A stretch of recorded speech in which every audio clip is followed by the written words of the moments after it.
The Velarith Dominion had watched humanity for 200 years, and they were not impressed by what they saw.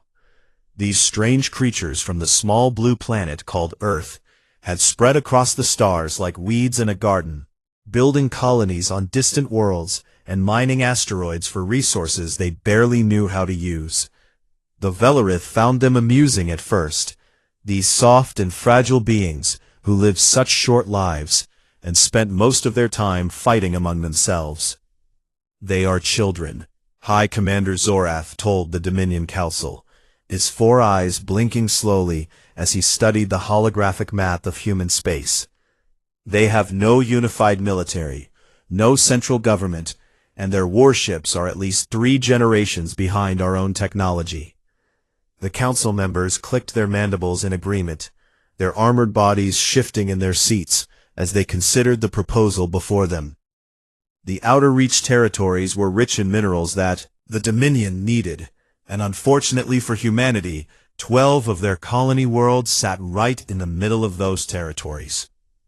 Ambassador Chen Wei-Ming arrived on the Dominion homeworld with a small delegation, his gray hair neatly combed and his old suit pressed and clean.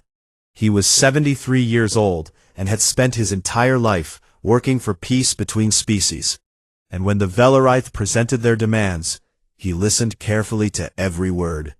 "You will surrender the 12 colonies," Zorath said, towering over the small human.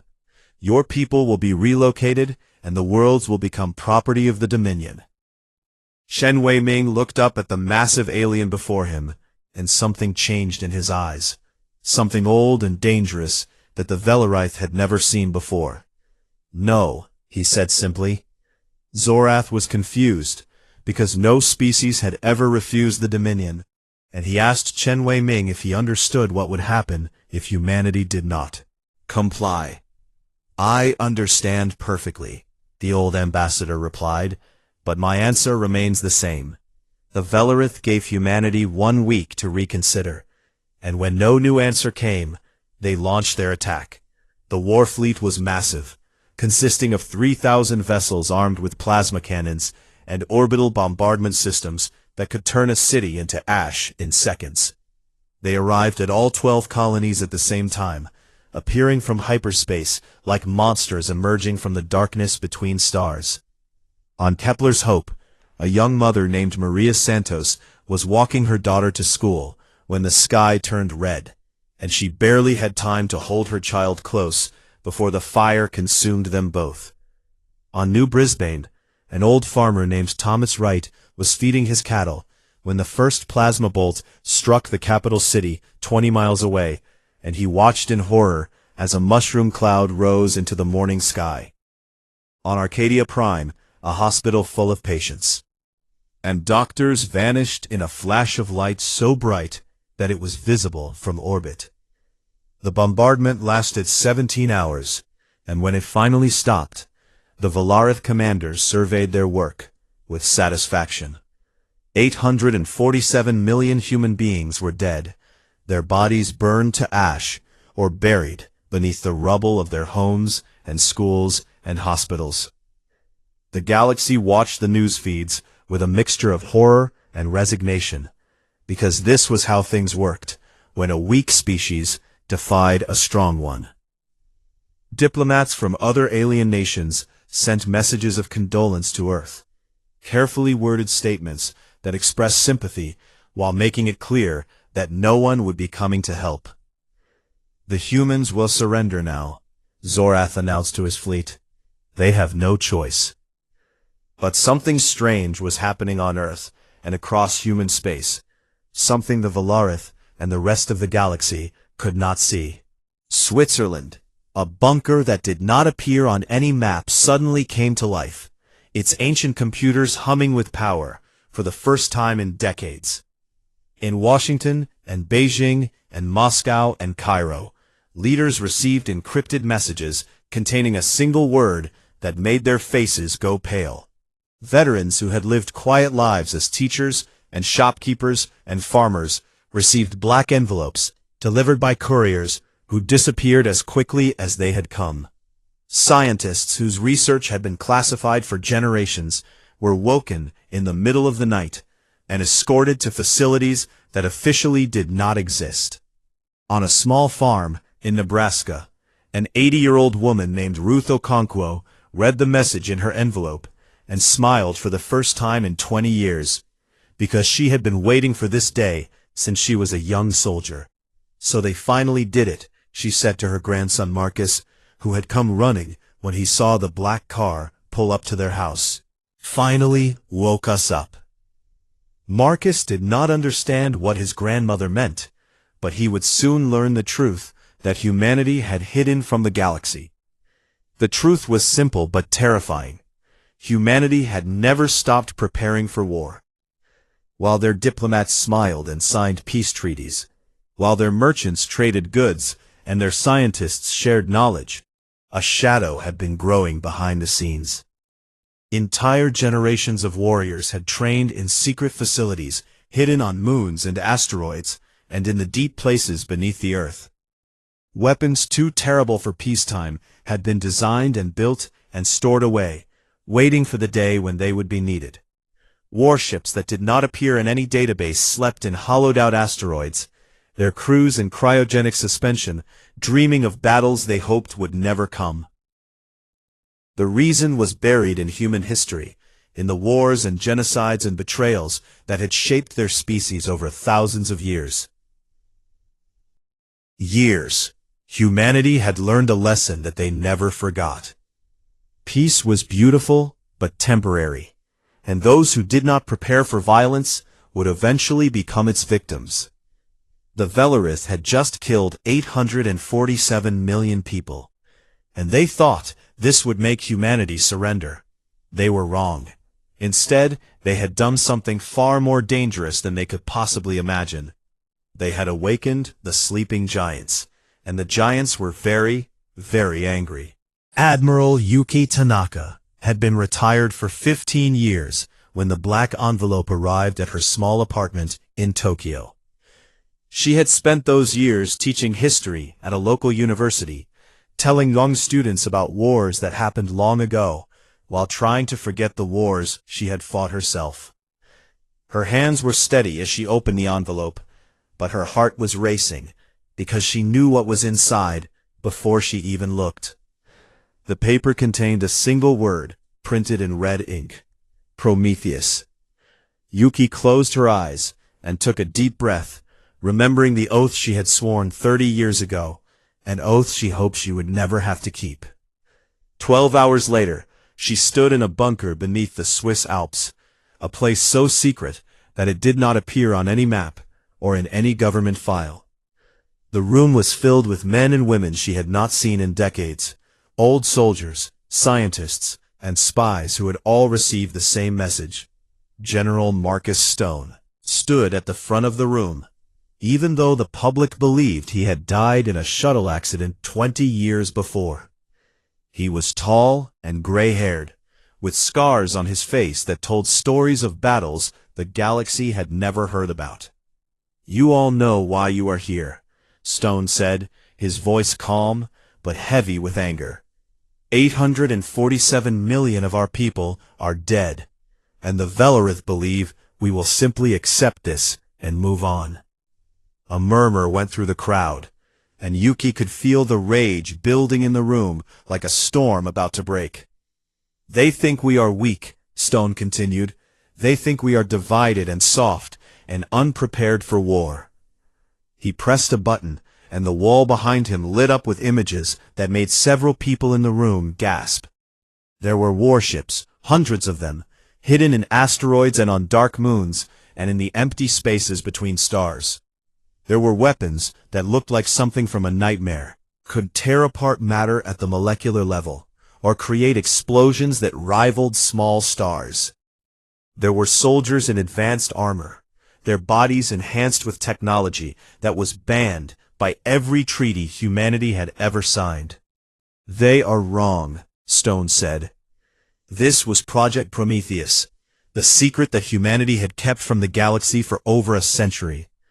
It had begun after the last World War, the terrible conflict that had nearly destroyed Earth 300 years ago.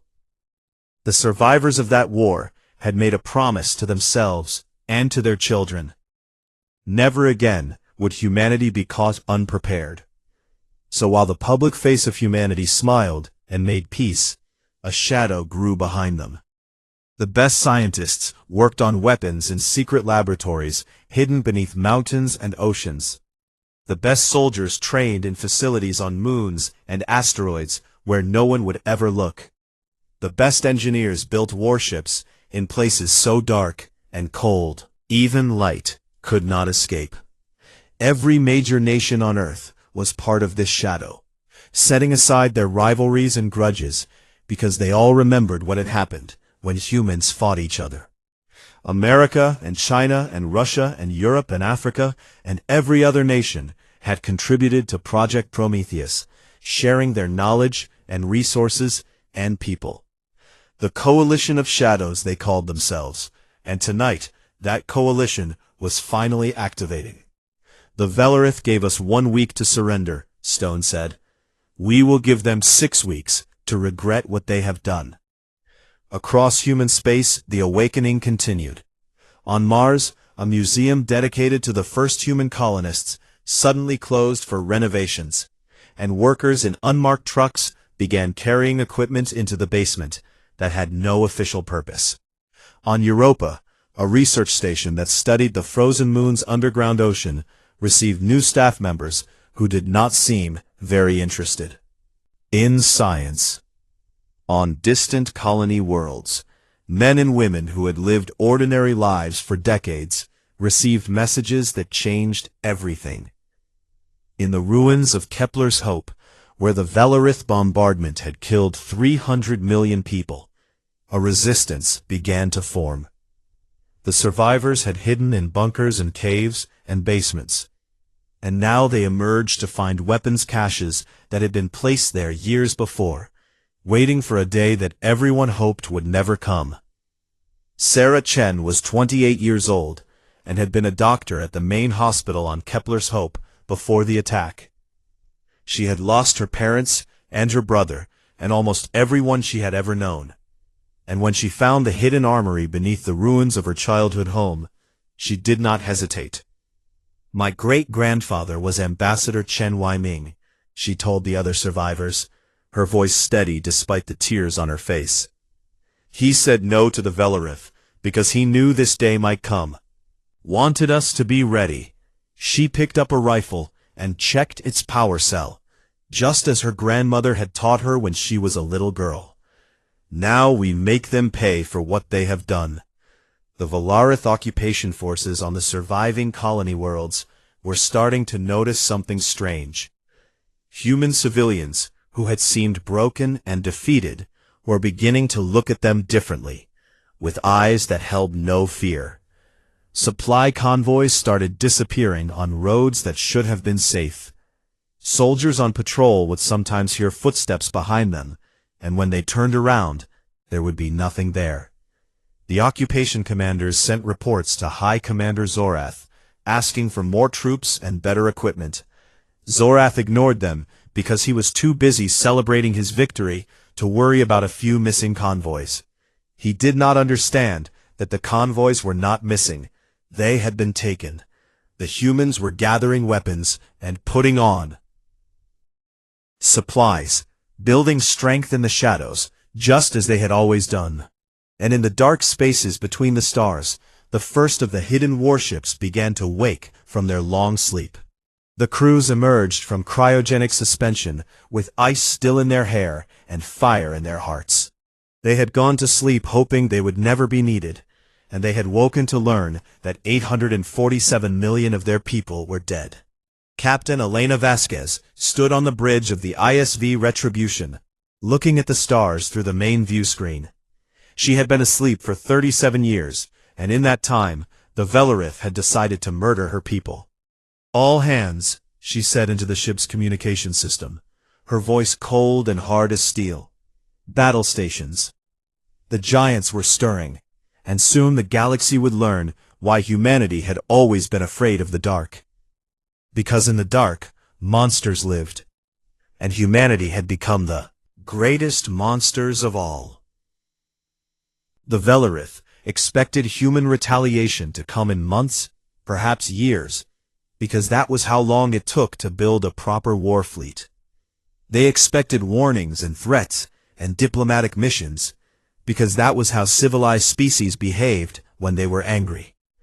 They expected humanity to follow the rules. They were wrong about everything. The first strike came 6 weeks after the bombardment, and it was not a warning. The Silent Fury was a ship so advanced that it did not appear on any sensor system in the galaxy, moving through space like a ghost through walls. Its crew of 12 had trained for this mission for 15 years, running simulations and studying Velorith defenses until they knew them better than the Velorith themselves. Captain James Morrison guided his ship through the heart of enemy territory, passing within kilometers of patrol vessels that never knew he was there. Their target was the Dominion's primary shipyard, massive station in orbit around the Velorith homeworld, where 14 new dreadnoughts were under construction. The antimatter device they carried was small enough to fit in a standard cargo container, but powerful enough to crack a moon in half. Morrison and his crew knew they would not survive this mission, and they had made their peace with that fact long before they left. "For Kepler's hope," Morrison said as he activated the device, and his crew repeated the words like a prayer. The explosion was visible from the planet's surface, a second sun that burned for 3 terrible seconds before fading away. The shipyard was gone, along with the 14 dreadnoughts and the 30,000 Velorith workers who had been building them. High Commander Zorath received the news in his command center and refused to believe it at first. "Impossible," he said, his 4 eyes wide with shock. "No human vessel could penetrate our defenses." Was undeniable, and soon the entire Dominion was in a state of panic. Zorath declared the attack a desperate act of terrorism, a lucky strike that could never be repeated. He ordered his remaining fleets to hunt down and destroy any human vessels they could find. But finding humans was becoming very difficult, because humans had learned to hide in ways the Velorith could not imagine. 3 days after the shipyard attack, the Nemesis fleet emerged from dark space at the edge of the Velorith home system. 200 warships materialized out of nothing, appearing on sensors like phantoms stepping out of a nightmare. Their hulls were matte black, designed to absorb sensor scans and radar signals and every other form of detection. Their weapons were unlike anything the galaxy had ever seen, magnetic accelerators that fired projectiles at 12% the speed of light. The Velorith defense fleet scrambled to meet this new threat. Their superior numbers would carry the day. They had 500 ships against 200, and those were odds any commander would accept. The battle lasted 4 hours, and when it ended, the Velorith defense fleet had ceased to exist. The human ships moved with impossible coordination, their crews working together as if they shared a single mind. They targeted engines and weapon systems with surgical precision, crippling Velorith vessels before destroying them completely. The projectiles from their accelerators punched through Velorith shields like fingers through wet paper, tearing ships apart from the inside. Captain Elena Vasquez commanded the ISV Retribution from the center of the formation, her face calm, even as fire and death surrounded her. Her crew was a mixture of awakened veterans and fresh volunteers, young men and women who had lost family in the bombardment and burned for revenge. They wanted to see what humans are capable of. She said to her first officer, as another Velorith dreadnought broke apart on the view screen. "Now they know." The news of the battle spread across the galaxy like wildfire, and suddenly every species was paying attention to humanity. The Velorith, who had been seen as invincible for centuries, had just lost 500 warships to a force less than half their size. Diplomats from a dozen alien nations began sending urgent messages to Earth, asking what humanity wanted and how peace could be restored. But humanity was not interested in peace, not yet. On the occupied colony worlds, the resistance was growing stronger every day. Sarah Chen led a cell of fighters on Kepler's Hope, striking at Velorith patrols and supply lines with weapons they had hidden before the bombardment. They knew every tunnel and every building and every shadow, because this was their home, and they had been preparing for this fight their entire lives.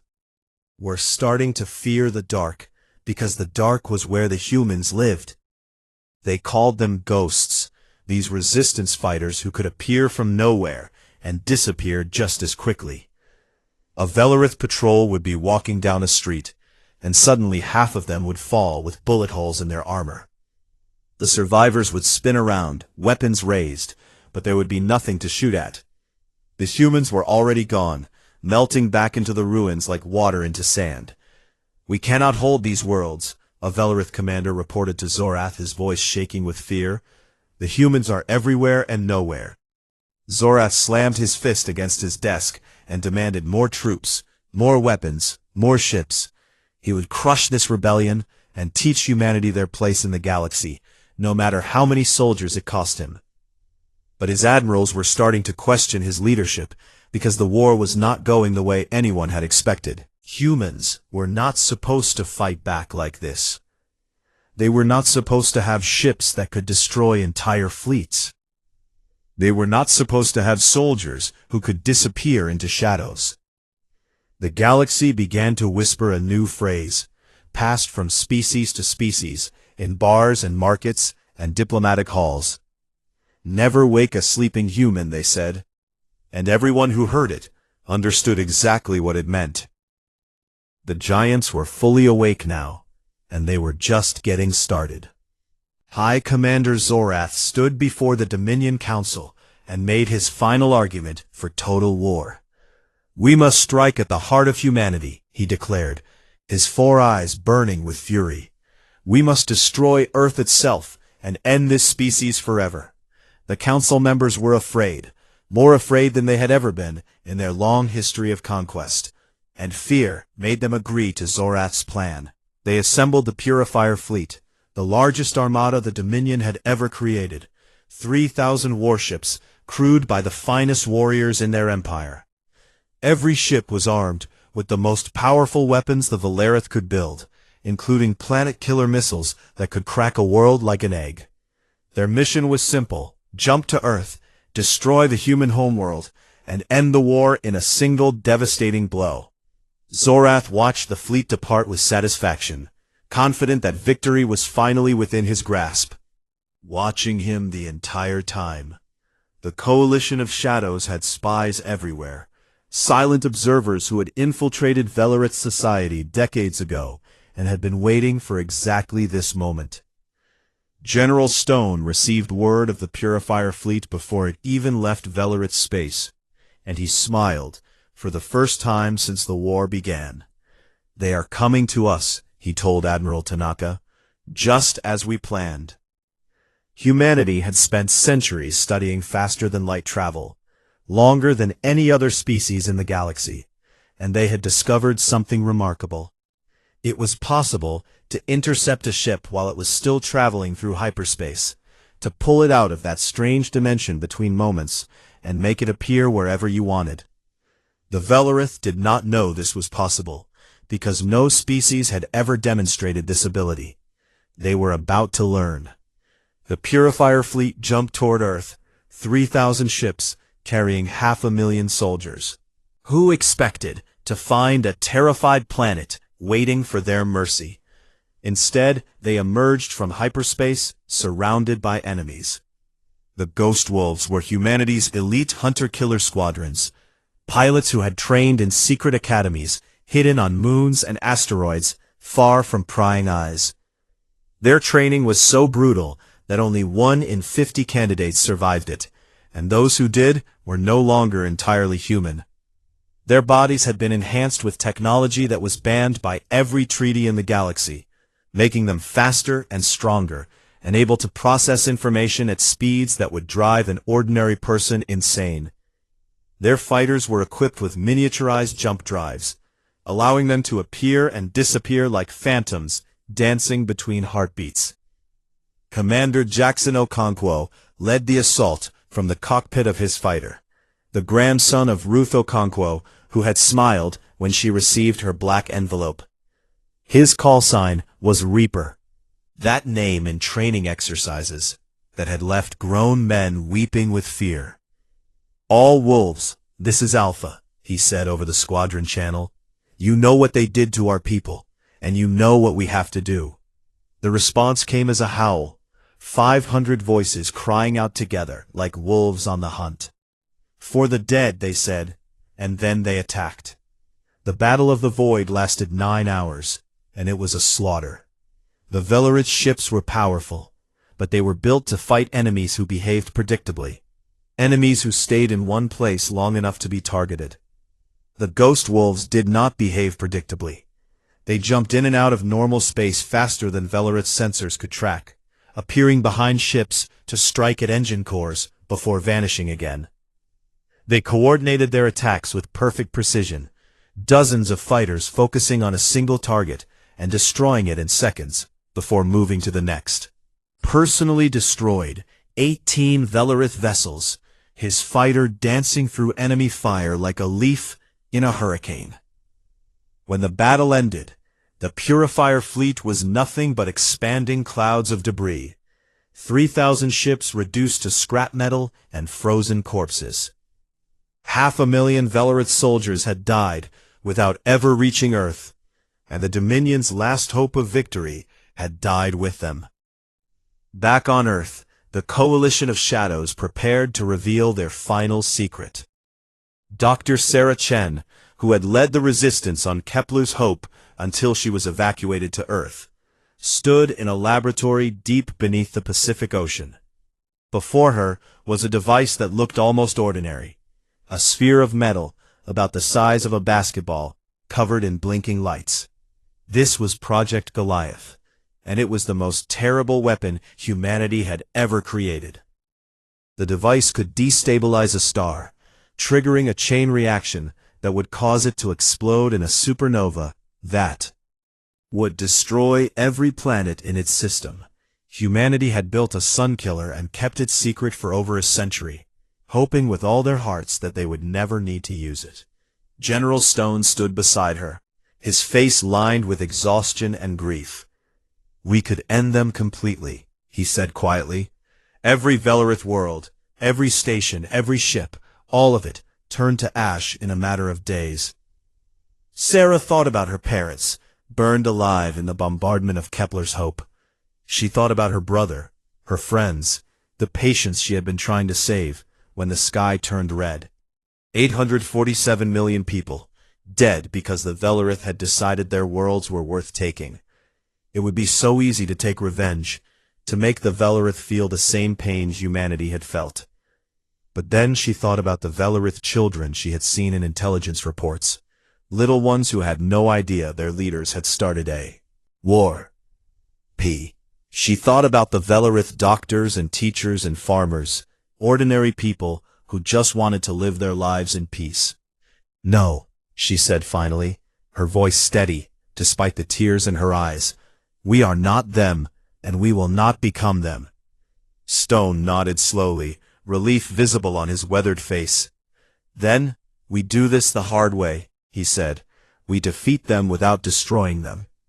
The giants had the power to burn the galaxy, but they chose mercy instead, and that choice would define humanity's place among the stars forever.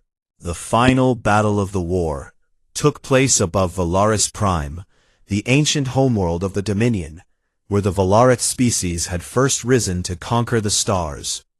High Commander Zorath stood on the bridge of his flagship, watching the human armada emerge from hyperspace with cold despair in his heart. 500 warships had come, each one a testament to humanity's hidden power, their black hulls gleaming like the shells of predatory insects. Against them stood the remnants of Velarith military might.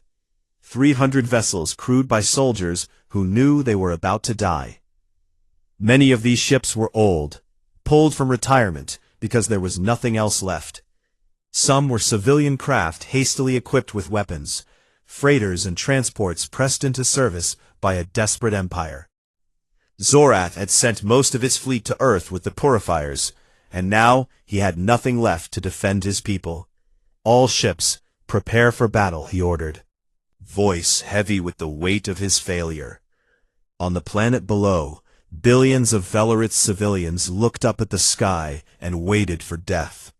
They had heard the stories of what humans did to their enemies, how they fought without mercy and showed no quarter. They expected plasma bombardment, the same fire they had rained down on human colonies, the same death they had dealt to 847 million innocent souls. Parents held their children close and whispered prayers to gods they had not worshipped in generations. Old soldiers who had retired long ago dug their weapons out of storage and prepared to fight to the last breath. Everyone knew this was the end, and they were determined to face it with whatever dignity they could find. But the bombardment never came. Admiral Yuki Tanaka stood on the bridge of the Coalition flagship, watching the Velorith defensive fleet on her tactical display. She was tired, more tired than she had ever been in her long life, and she wanted nothing more than to end this war and go home. "Admiral," her communications officer reported, "the Velorith commander is requesting to speak with you." Tanaka nodded and activated the view screen, and Zorath's face appeared before her, all four of his eyes wide with something she had never expected to see in a Velorith: fear. "Admiral Tanaka," Zorath said, and his voice was barely a whisper, "I ask you to consider mercy for my people." Tanaka studied him for a long moment, remembering all the reports she had read about the bombardment, all the images of burned cities and dead children and refugees fleeing for their lives. This was the creature who had ordered all of that, who had decided that 847 million lives were worth less than a few mineral-rich worlds. Part of her wanted to destroy him, to glass his planet, and make the Velorith feel every ounce of pain they had caused. But that was not why she had become a soldier, and that was not what humanity had chosen to be. "Attention all Velorith vessels," she said, her voice broadcasting on every frequency. "This is Admiral Yuki Tanaka of the Human Coalition." She paused, and in that pause, billions of beings across two civilizations held their breath. "We are not you," she said simply. The words echoed across the Velorith homeworld, heard by soldiers and civilians and children who had expected fire and death. Instead of bombardment, human dropships began descending toward the planet's surface. The Marines who emerged from those ships were the most frightening warriors the Velorith had ever seen. Armored giants who moved with inhuman speed and carried weapons that could level buildings. But they did not attack civilians. They secured military installations and arrested officers who had participated in the bombardment. But they did not harm anyone who did not fight back. They distributed medical supplies to hospitals that were running low after months of war. They brought food to cities where rationing had left people hungry and afraid. A Velorith child wandered into the street, where a squad of human Marines was setting up a supply distribution point, her small body trembling with fear. One of the Marines, a woman named Rodriguez, who had lost her entire family on New Brisbane, knelt down to meet the child's eyes. For a moment, she saw not an alien, but just a scared little girl who did not understand why the world had become so terrible. "It is okay," Rodriguez said softly, pulling a ration bar from her pack and offering it to the child. "No one is going to hurt you." The child took the food and ran back to her mother, who stood watching with tears streaming down her face. She had expected humans to be monsters, and instead they had shown her kindness. Across the planet, similar scenes played out as humanity proved that they were more than just warriors. They were builders, healers, protectors, people who had learned through thousands of years of history that vengeance was a poison that destroyed everyone it touched. High Commander Zorath was arrested and taken to face trial for his crimes against humanity, along with every officer who had participated in the bombardment. The trials were fair, conducted according to laws that humanity had written after their own terrible wars, laws designed to deliver justice without cruelty. Zorath was found guilty and sentenced to spend the rest of his life in prison, forced to live with the knowledge of what he had done. Some of his subordinates were executed for war crimes, but most were given prison sentences that allowed for eventual rehabilitation. The Dominion itself was dissolved, its military disbanded, and its political structure dismantled. But the Velarith people were not destroyed, because humanity had decided that collective punishment was not justice. 6 months after the final battle, a new treaty was signed on the steps of a building that had been constructed on neutral ground between human and Velarith space. Dr. Sarah Chen stood at the podium, representing a humanity that had suffered unimaginable loss and chosen to respond with mercy instead of revenge. "My great-grandfather was Ambassador Chen Wei-Ming," she said, her voice carrying across a crowd of humans and Velarith and representatives from a dozen other species. "When the Dominion demanded our colonies, he refused, because he believed that humanity would rather fight than surrender." She paused, looking out at the faces before her, some human, some alien, all watching her with something like hope. He was right, but he also knew something else, something that I did not understand until I watched human soldiers giving food to Velarith children. "Long ago that vengeance is a poison," she said. "We have buried 847 million of our people, and we could have buried billions of yours." Her voice grew stronger, carrying a message that the entire galaxy needed to hear.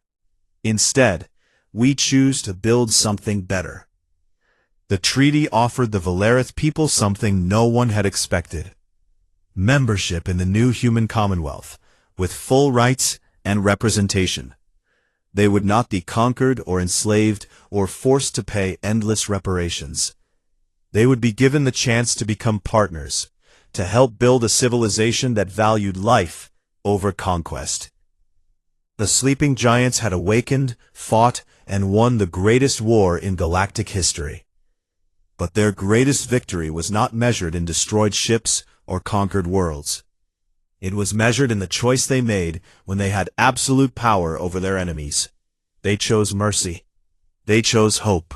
Proved that strength without compassion was meaningless, and that true power lay in the ability to destroy your enemies and then decide not to. Across the galaxy, other species watched and understood something profound about these strange beings from the small blue planet called Earth. Humanity was not to be feared because of what they could destroy. They were to be respected because of what they chose to protect. And from that day forward, whenever anyone asked why the sleeping giants were so dangerous, the answer was always the same: because when they wake up, they remember who they are. And who they are, more than warriors, more than conquerors, more than anything else, is human.